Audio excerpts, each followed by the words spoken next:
Saudara sekalian, data kami jauh melintasi laut jiwa selatan, membawa suara amanah dan hasrat murni untuk didengar.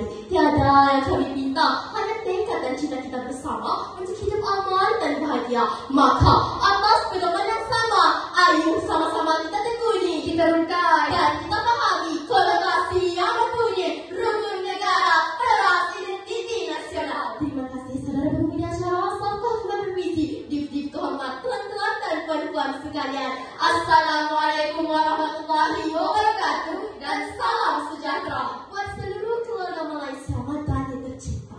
Saudara, pidato pada hari ini secara komprehensifnya menghendakkan kita untuk memahami makna, penghayatan serta pengamalan kepada rukun negara atas satu dasar, satu ikrar dan identiti dalam membina kebersamaan dan kedatangan kita dengan adil dan harmoni. Namun, percaya atau tidak, setelah 65 tahun merdeka, setelah 52 tahun usia rukun negara, 5 ikrar yang sekian lama hidup ini masih kaku dan kabur perjuangannya. Bangsa kita lupa pada 5 ikrar yang dijanji. Lantas, pada hari ini kami akan tunjukkan 5 cerita kepincangan dari 5 prinsip, dan di akhirnya nanti kita bermuhasabah, menginsafi dan bertanya pada diri, adakah rukun negara teras identiti nasional atau sekadar fantasi belaka? Fikir-fikirkan. Pertama, kepercayaan kepada Tuhan. Saudara sekalian, Albert Einstein pernah berkata, agama tanpa ilmu itu lumpuh, ilmu tanpa agama itu buta. Ya, benar, sebuta hati mereka mengakui dirinya beragama tapi tidak pada realitinya. Rekod 47 ajaran sesat termasuklah ajaran Sihab yang hangat saat ini. Menjadi bukti konsep ketuhanan bukan lagi pegangan. Kononnya faham kebebasan beragama, tapi perkara tidak dilihat masih gagal dipahami. Apa Anda lupa isu kontroversi di klub komedi Craig House? Remuk hari ini, tatkala agama dijadikan jenaka, dihina, diperlekeh oleh mereka yang jahil pada minda, buta pada hati soal sensitiviti keagamaan. Persoalannya, bagaimana mungkin prinsip kepercayaan kepada Tuhan ini dapat dijadikan pegangan andai kita lupa pada Tuhan, lupa pada agama? Saudara sekalian, kedua, kesetiaan kepada raja dan negara. Lebih 600 tahun dahulu, taat dan setia kepada raja terbukti menjadi asas dalam membina empayar kesultanan Melayu Melaka. Rakyat setia kepada raja, berpisah tiada, tantang menderhaka. Namun, lain pula kisahnya di negara kita. Perkara 32/1 pudar dalam jiwa rakyat. Rekod 185 laporan diterima atas tingkah mereka punya pemahaman anti institusi raja, penghinaan dan provokasi dicipta. Begitu juga isu jalur gemilang yang salah spesifikasi.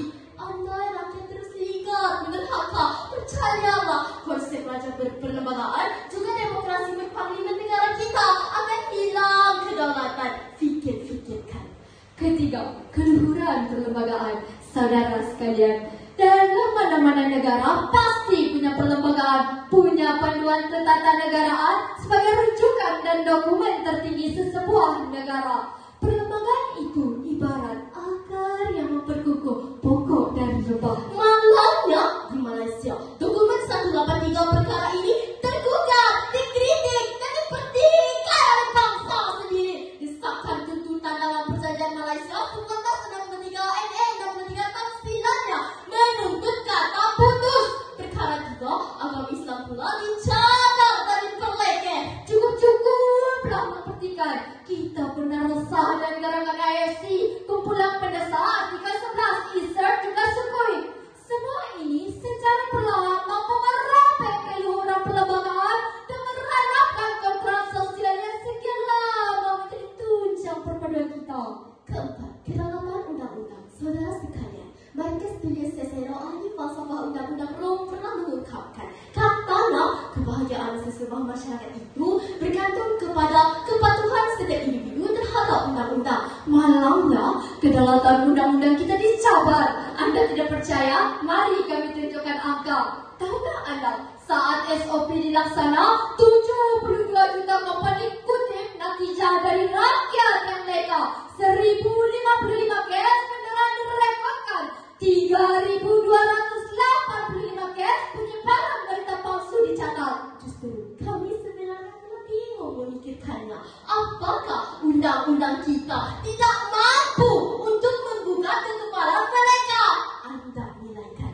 Kelima, kesopanan dan kesusilaan.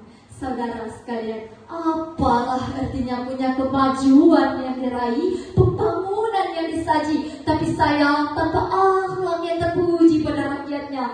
Inilah yang kita rasai saat ini, tak kala prinsip ini mendapat cabaran, liku dan tekanan. Kebijakan moral sosial generasi modern kita, misalnya sikap biadab pelajar kepada gurunya, dan isu korupsi pula seperti tiada henti, halal haram tiada dipeduli. Kesemua ini memaparkan betapa rakyat kita gagal untuk memahami tiga nilai utama dalam kesopanan dan kesusilaan, yaitu faham, hormat, dan terima. Saudara sekalian, maka di penghujung bicara ini, ingatlah bulan air kerana pembentuk, bulan manusia kerana muafakat. Yang berat sama dipikul, yang ringan sama dijinjing. Percayalah betapa kelima-lima prinsip yang terkandung dalam rukun negara adalah intipati dan akar umbi yang membawa kepada makna perpaduan dalam kepelbagaian. Maka di akhirnya kita perlu bangkit semula dalam menitik beratkan dan menilai segala kebincangan yang berlaku, dan kita perlu kembali kepada sesuatu yang berteraskan nilai dan pegangan. Dan sememangnya kita punya formula kejayaan ini melalui penghayatan dan pengamalan kepada rukun negara sebagai prinsip nasional kita. Sematlah kata-kata Tun Abdul Raza ini, ungkapnya, rahsia kesempurnaan rukun negara ialah pada amalannya. Tanpa amalan